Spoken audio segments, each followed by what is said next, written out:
1 யோவான் 7:8 படிங்க. 1 யோவான் 7:8 எடுத்து படிங்க. சம்திங் ஓல்டு சம்திங் நியூ அப்படின்னு சொல்லியிருக்காரு. 7ஆம் வசனம் என்ன போட்டிருக்கு? சகோதரரே, நான் உங்களுக்கு புதிய கற்பனையை அல்ல, ஆதி முதல் நீங்கள் பெற்றிருக்கிற பழைய கற்பனையே எழுதுகிறேன். அந்த பழைய கற்பனை நீங்கள் ஆதி முதல் கேட்டிருக்கிற வசனம்தானே. மேலும் நான் புதிய கற்பனையும் உங்களுக்கு எழுதுகிறேன். இது அவருக்குள்ளும் உங்களுக்குள்ளும் மெய்யாயிருக்கிறது.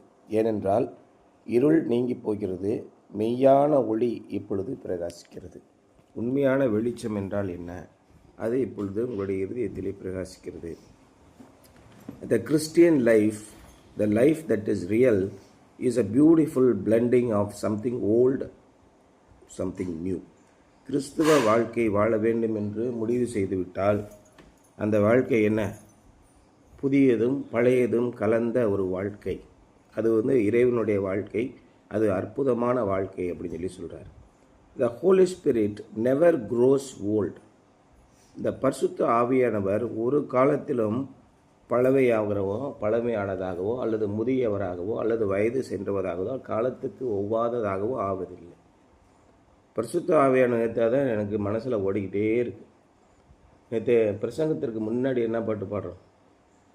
அந்த பாட்டை ஏன் எழுதினார், எதுக்காக எழுதினாருன்னு எனக்கு சிந்தனை வந்து கொண்டே இருக்கிறது. என்ன பாட்டு பாடுறோம் பிரசங்கத்துக்கு முன்னாடி? ஆவியானவரே, அன்பின் ஆவியானவரே, ஏப்புவாரும் இறங்கி வாரும். ஏன் எங்கள் பரலோகத்தில் ஆவியானவர் போய் உட்காந்துருக்காரா? பரிசுத்த ஆவியானவர் உங்களுக்குள்ளே இருக்கிறாரே, அதானே படிக்கிறோம். பரிசுத்த ஆவியானவர் நமக்குள்ளே இருக்கிறார், உங்களுக்குள்ளே வாசமாயிருக்கும் பரிசுத்த ஆவியானவரை துக்கப்படுத்தாதீர்கள், இப்படி தான் சொல்லியிருக்காரு. அப்புறம் எங்கேயோ உட்காந்துருக்கிற மாதிரியும் அவரை கூப்பிடுற மாதிரியும் எதுக்கு இந்த பாட்டு? அப்போ என்ன, பரிசுத்த ஆவியானவர் இல்லாமல் போனவர்கள் கூப்பிடுகிறார்களா? இப்படியெல்லாம் பல சிந்தனை எனக்கு வந்துகிட்டே இருக்கு. The Holy Spirit never grows old. பரிசுத்த ஆவியானவருக்கு வயதே கிடையாது. And he is the only person on earth today who was here centuries ago when Jesus lived. இயேசு கிறிஸ்து வாழ்ந்த காலத்திலிருந்து இப்போது வரைக்கும் இந்த உலகத்திலே நம்மை வழி நடத்துகிறவர் அந்த பரிசுத்த ஆவியானவர் தான். அதான் வெளிப்படுத்தின விசேஷத்தில் தேவதூதர்கள் பார்த்தீங்கன்னா ஆண்டவர் எப்படி துதிக்கிறாங்க? தேவனே நீர் பரிசுத்தர் பரிசுத்தர் பரிசுத்தர்னு சொல்கிறாங்க. ஒவ்வொருவரும் 3 முறை சொல்கிறாங்க. பிதாவாகிய தேவன் பரிசுத்தர், இயேசு கிறிஸ்து பரிசுத்தர், பரிசுத்த ஆவியானவர் பரிசுத்தர். இதை தான் பரிசுத்தர் பரிசுத்தர் பரிசுத்தர்னு சொல்கிறாங்க. உலகத்திலே வேறு எந்த தெய்வமும் பரிசுத்தமான தெய்வம் இல்லை. நீர் ஒருவரே பரிசுத்தர், சுத்தமான நேர்மையான எல்லா விதத்திலும் அசுத்தம் இல்லாத ஒரு இறைவன், ஒரே கர்த்தருமாய் ஒரே ராஜனுமாய் பரிசுத்தருமாய் இருக்கிறவர் அவர் ஒருவர். இந்த உலகத்தில் இருக்க எல்லா இறைவன்களையும் நீங்கள் தெய்வீகம் அப்படின்னு சொல்லக்கூடிய தெய்வங்களை எல்லாம் நீங்கள் ஆராய்ச்சி பண்ணி பாருங்கள், கம்பேர் பண்ணி பாருங்கள். And he is the only person on earth today who was here centuries ago when Jesus lived, taught, died and rose again. இயேசு கிறிஸ்து இந்த உலகத்திலே வாழ்ந்த போதும், நமக்கு போதித்த போதும், நமக்காக மரித்த போதும், நமக்கு விடுதலை உண்டாக்குவதற்காக மறுபடியும் உயிர்த்தெழுந்த போதும், அப்போது இருந்து இன்றைய தினம் வரைக்கும் இந்த உலகத்திலே நமக்காக இருப்பவர் பரிசுத்த ஆவியானவர். கொஞ்சம் வழி விலகி போனாலும் உங்களுக்குள் வைராக்கிய வாஞ்சையாக இருக்கிற பிதாவாகிய தேவனை நீங்கள் துக்கப்படுத்தாதீர்கள். அவர் உங்கள் மீது வைராக்கிய வாஞ்சையாக இருக்கிறார். அப்படின்னா என்ன அர்த்தம்? வெறி கொண்டவராக இருக்கிறார். நீங்கள் தவறு செய்யும்போது என்ன ஆகும்? பொட்டுன்னு அடி விழுவும். தேவன் தம்முடைய தகப்பன் யார் மீது பிரியமாக இருக்கிறாரோ அவனை சிட்சிக்கிறார். சரிங்களா, தப்பாலாம் போகாத அப்படின்னு சொல்கிறாரா இல்லையா? அந்த மாதிரி he is the only one who can take old truth and make it fresh and new. அவரால் மட்டுமே பழைய உண்மையை எடுத்து நமக்கு அன்றென்று புதியதாக செய்ய முடியும். 2000 வருடங்களுக்கு முன்பாக கொலை செய்தவனுக்கு தண்டனை உண்டு, இன்றும் கொலை செய்தவனுக்கு தண்டனை உண்டு. 2000 வருடங்களுக்கு முன்பாக ஏமாற்றுகிறவனுக்கு வஞ்சிக்கிறவனுக்கு தண்டனை உண்டு, இன்றும் வஞ்சிக்க உண்டு. அதைத்தான் அவர் சொல்லுகிறார். வேறு ஒரு காரியமும் இல்லை. என்னுடைய சுமை ரொம்ப பாரமாலாம் இல்லை, என்னுடைய நுகம் ரொம்ப கஷ்டமானதல்ல, அப்படிதான் ஆண்டவர் சொல்கிறார். ஆண்டவருக்கு பிரியமான ஒரு வாழ்க்கை நாம் வாழ வேண்டும் என்பது தான் ரொம்ப முக்கியம். There are other exciting truths in the rest of 1 John. But if we fail to obey in the matter of love, the rest of the letter may well be darkness to us. இந்த 1 யோவான் புஸ்தகத்திலே இன்னும் பல ஆச்சரியப்படுத்தக்கூடிய உண்மைகள் இருக்கத்தான் செய்கின்றன. ஆனால் இந்த அன்பு என்ற விஷயத்திலே நாம் கீழ்ப்படியாமல் போகும்போது இந்த புஸ்தகமே வேஸ்ட். என்னங்க நீங்கள் சும்மா போட்டுக்கிட்டு என்னமோ சகோதரனை நேசியாதவன் பிதாவினிடத்தில் அன்பில்லாதவன் போட்டிருக்கு. அவன் பண்ணுற ஐக்கியத்தை அவங்களுக்கு தெரியுமா? என்ன புஸ்தகத்தில் எழுதி வச்சுருக்கீங்க? அவன் செஞ்சால் நான் செய்யணுமா? அன்பு பண்ணணுமா? அவன் துரோகம் பண்ணுவான், நான் அன்பு பண்ணிக்கிட்டு இருக்கணுமா? இதெல்லாம் என்ன ஒரு புஸ்தகம்னு எழுதி வச்சுட்டு அதை படிச்சுட்டு கிடக்குறீங்க. இந்த புஸ்தகமே வேஸ்ட்டுங்க அப்படிங்கிறார். நீங்கள் அன்பில்லாதவர்களாக இந்த உலகத்திலே வாழ்ந்தால் அப்போ அன்புள்ளவன் என்ன செய்வான்? அவன் என்னுடைய சகோதரன் என்னை பகைக்கிறார். அப்போ ஆண்டவரிடத்துல போய் இந்த மாதிரி பகைக்கும்படி அவனுக்குள்ளே இருள் போனது எப்படி? ஆண்டவரே அவனை மீட்க வேண்டும் என்று அன்பினாலே நீங்கள் ஜெபிக்க வேண்டும். இதுதான் ரொம்ப முக்கியம். நம்முடைய சகோதர சகோதரிகள் இன்றைக்கி நம்ம அண்ணன் தங்கச்சியாக பழகுறோம். ஆனால் எதிர்காலத்தில் என்ன ஆகுது? நம்முடைய மனதுக்குள்ளே பணம் வரும்போது, நம்முடைய மனதுக்குள்ளே சுயநலம் வரும்போது, நான் மட்டும்தான் எனக்கு தான் அது வேணும், எனக்கு தான் அது வேணும் பறக்கும்போது என்ன ஆகுது? அடுத்தவர்களை பகைக்கக்கூடிய எண்ணம் வந்து விடுகிறது. சுயநலம் தான் எல்லாத்துக்கும் காரணம். எனக்கு தான் சொத்து வேணும், எனக்கு தான் பணம் வேணும், எனக்கு தான் சாப்பாடு வேணும், எனக்கு தான் பிரியாணி வேணும். எல்லாத்துலேயுமே அன்பு இல்லாமல் போய்விடுகிறது. முதல்ல எல்லாரையும் உங்களிலும் கனமுள்ளவர்களாக எண்ணுங்கள் அப்படின்னு தான் பைபிள் போட்டிருக்கு. ஆனால் சனாதனம் என்ன சொல்லுது?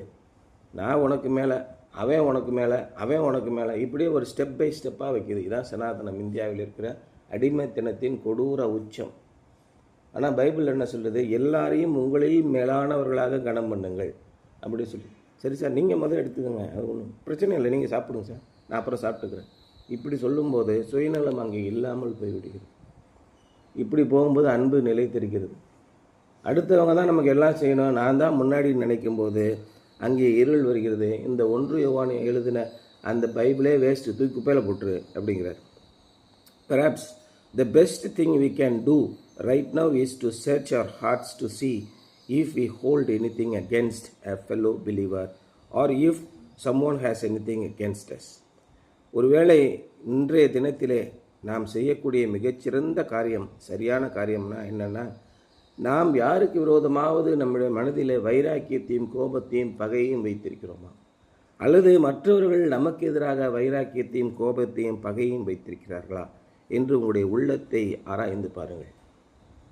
அதாவது எங்கள் எலிஎஃப் சர்ச் ஒரு சர்ச் இருந்தது. அந்த சர்ச்சில் என்னென்னா ஒரு பாட்டு, இந்த இப்போ ஆவியானவரின் பாட்டு பாடுறாங்கள்ல, அதே மாதிரி அங்கே ஆராயும் என்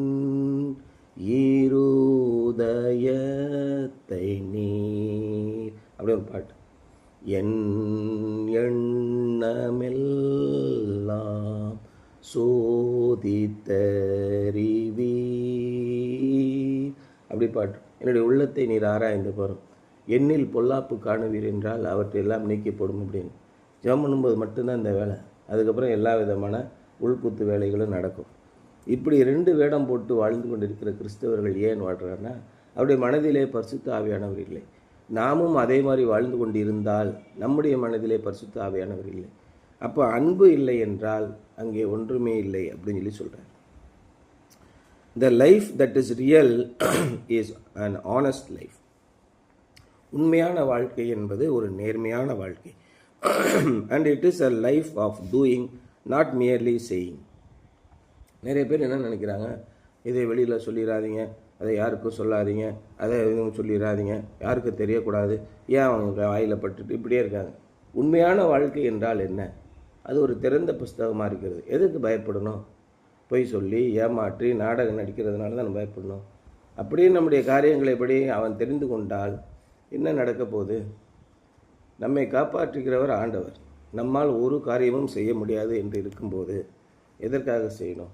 எதற்காக மறைக்கணும்? அதான் இங்கே சொல்கிறார். The life that is real is an honest life. நேர்மையான ஒரு வாழ்க்கை. யார் வாழ்கிறார்கள்? எல்லாருமே இரட்டை வேடம் வாழ்கிறவர்களாகத்தான் இருக்கிறார்கள். And it is a life of doing. அதில் மட்டும் ஒரு பயம் இருக்குது. உண்மை வெளியே தெரிந்து விடக்கூடாது என்பதிலே மனதிலே ஒரு பயம் இருந்து கொண்டே இருக்கிறது. உண்மையை மட்டும் தெரிஞ்சிடக்கூடாது, அதை மழுப்பி பேசணும் அப்படின்னு சொல்லிட்டு. And it is a life of doing, not merely seeing. அது செயல்பாட்டில் செயல்படுகிற ஒரு வாழ்க்கை, செய்கை உள்ள வாழ்க்கை, வாயால் மட்டும் சொல்லிக்கிட்டே இருக்கிற வாழ்க்கை அல்ல. It is a life of active love in Christ. கிறிஸ்துவிலே அது செயல்படும் அன்பு. This means forgiveness, kindness and long suffering. சரிப்போ அப்படின்னு மன்னிச்சு விட்டுருங்க, சகித்து கொள்ளுங்கள், லாங் சஃபரிங் அண்ட் கருணை உள்ளவர்களாக இருங்கள், kindness. But it also means joy, peace and victory. அதனாலே நமக்கு என்ன கிடைக்கும்? அப்படி மன்னித்து விடுவதால் நமக்கு என்ன கிடைக்கும்? சரி போடா அப்படின்னு அதோடு விடும்போது நம்முடைய இருதயத்தில் மிகப்பெரிய சமாதானம் வரும். இல்லைன்னா என்ன இருக்கும்? அவன் எப்படி இப்படிலாம் செய்ய போகும்போது இதெல்லாம் சரியில்லை, இதெல்லாம் உருப்பட மாட்டான், இதெல்லாம் அப்படி, இதெல்லாம் இப்படியே நம்ம மனசு அங்கே சுற்றி வந்துக்கிட்டே இருக்கும். நமக்கு நிம்மதி இருக்காது. ஆனால் இப்படி நான் மன்னித்து விடும்போது கருணை உள்ள ஏதோ அவன் செய்கிறான், அவனுக்கு நேரம் சரியில்லை, இந்த பிசாசினுடைய பிடியிலே இருக்கிறான், என்ன செய்கிறது? ஆண்டவர்கிட்ட போய் ஜெபம் பண்ணுவோம். ஒரு கருணை. அதனால வரக்கூடிய பலன்களை நீங்கள் சகித்து கொள்வது. சரி, ரொம்ப ரொம்ப கேவலமாக திட்டுறான், எல்லாரிடத்துலையும் அவமானமாக நம்மளை பற்றி பேசுகிறான், சரி விடு, இப்போ சகிச்சுக்குவோம். இப்படி நீங்கள் போகும்போது உங்களுக்கு என்ன கிடைக்கிறது? Joy, peace and victory. நீங்கள் கையெடுத்து செய்கிற அத்தனை காரியங்களிலும் உங்களுக்கு வெற்றி. படிப்பிலும் வெற்றி, மியூசிக்கிலும் வெற்றி, டிராயிங்கிலும் வெற்றி. நம்முடைய வாழ்க்கையில் கையெடுத்து செய்கிற அத்தனை காரியங்களையும் வெற்றி கொடுக்கிறார். நமக்கு நிம்மதியும் சமாதானத்தையும் கொடுக்கிறார். அதான் peace and joy. The love life is the only life because it is the life that is real. அன்புள்ளவர்களாக வாழ்வது மட்டுமே ஒரே வாழ்க்கை, மற்றதெல்லாம் போலி வாழ்க்கை. போலி வாழ்க்கை வாழ்கிறவர்களை உங்களுடைய வாழ்க்கையில் பார்த்துட்டு வாங்க. உங்களுடைய கூட படிக்கிற மாணவர்களிடத்துல பாருங்கள், நான்லாம் எப்படி தெரியுமா, எங்கள் அப்பா எப்படி தெரியுமா, அப்படி இப்படின்னு சொல்லிக்கிட்டு இருப்பான். கடைசியில் ஒன்றும் இல்லாமல் நினைப்பான். அதெல்லாம் தன்னை ஒன்றுமில்லாதிருக்க தன்னை செல்வந்தனாக பாராட்டுகிறவனும் உண்டு, மிகுந்த செல்வம் இருக்க தன்னை தரித்திரனாக பாராட்டுகிறவனும் உண்டு. இப்படிலாம் இருக்குது பைபிள். உண்மையான வாழ்க்கை என்றால் என்ன? ஆண்டவரே, அன்றன்றுள்ள ஆகாரத்தை இன்று எங்களுக்கு தாரும். இதுதான் உண்மையுள்ள வாக்கியம். இன்று எங்களுக்கு பலன் தாரும், இன்று எங்களுக்கு வாழ்க்கையில் நடக்கக்கூடிய தைரியத்தை தாரும், பாதுகாப்பை தாரும். அன்றன்றுள்ள ஆகாரம்னா என்ன அர்த்தம்? அதில் எல்லாம் அடங்குகிறது. இறைவனிடத்திலே வரக்கூடிய அன்றன்றுக்குரிய ஆசீர்வாதம். இறைவன் டெய்லி உங்களை ஆசீர்வதித்து அனுப்புகிறார்.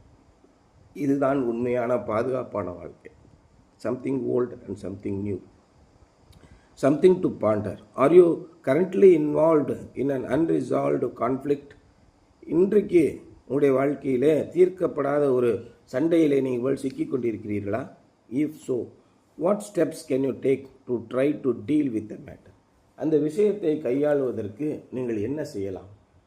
ஒன்றுமே செய்ய வேண்டியதில்லை. நேராக முழங்கால் படிட்டு ஆண்டவருடைய பாதத்திலே விழுந்து, ஆண்டவரே எனக்கு சரி பண்ணி கொடுங்க, என்னால் ஒன்றும் பண்ண முடியாது, ஆனால் உங்களால் எல்லாம் பண்ண முடியும்.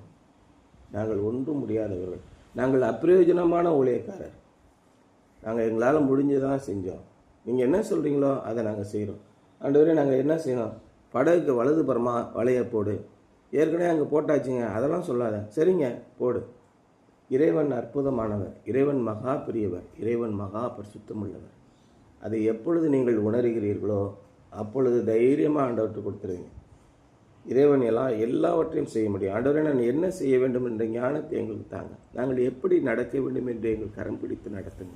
இதுதான் இறைவனிடத்திலே நான் கேட்க வேண்டியது. அப்பொழுது நம்முடைய வாழ்க்கை எப்படி இருக்கும்? மிகுந்த பிரகாசம் உள்ளதாக, மிகுந்த வெற்றி உள்ள வாழ்க்கை வாழ முடியும். இந்த உலக வாழ்க்கையிலே நாம் வெற்றி பெற்று போக வேண்டும் என்பதுதான் நம்ம இடைப்பட்ட காலம். நாம் எங்கோ இருந்து வந்தோம், இப்பொழுது வாழ்ந்து கொண்டிருக்கிறோம், மறுபடியும் நாம் இறைவனிடத்திலே செல்ல போகிறோம் என்பதுதான் நம்முடைய நம்பிக்கை. கிறிஸ்தவ நம்பிக்கை என்ன? நாம் எங்கேயோ இருந்து வந்திருக்கிறோம். இந்த உலகத்திலே டெம்பரரி லைஃப், டிரான்சியன்ட் லைஃப். இந்த உலகத்தில் மறுபடியும் நாம் இறைவனிடத்திலே போகிறோம். இந்த வாழ்க்கையை நீங்கள் வெற்றிகரமாக நடத்த வேண்டும். எப்படி வெற்றிகரமாக நடத்த வேண்டியது? இந்த காலத்திலே உங்களுக்கு கொடுக்க வேண்டிய பணிகளை தேவன் நியமித்திருக்கிறார். என்னென்ன காரியத்தை நீ செய்ய வேண்டும், இப்படி செய்ய வேண்டும் என்ற ரூல்ஸ் இருக்குது. அந்த ரூல்ஸ் படி நடக்கணும். மற்றபடி நீ என்ன விருப்பமான காட்சிகளை எல்லாம் செய்யலாம். அதை எப்படி நீ செய்து கொண்டிருக்கிறாய்? இறைவனுடைய கட்டளையின்படி செய்கிறாயா, உன்னுடைய சுய விருப்பத்தின்படி செய்கிறாயா? இதை தான் நீங்கள் பார்க்கணும். அப்போ இறைவனுடைய கட்டளையின்படி இந்த உலகத்தில் நன்மையான காரியங்கள் அத்தனையும் நீங்கள் அனுபவிக்கலாம். இறைவனுடைய கட்டளையின்படி நாம் அன்புள்ளவர்களாக வாழலாம். வாழ்ந்துவிட்டு நாம் அடுத்த நேரம் போக வேண்டியது என்பதுதான் இன்றைய சிந்தனை. சரியா?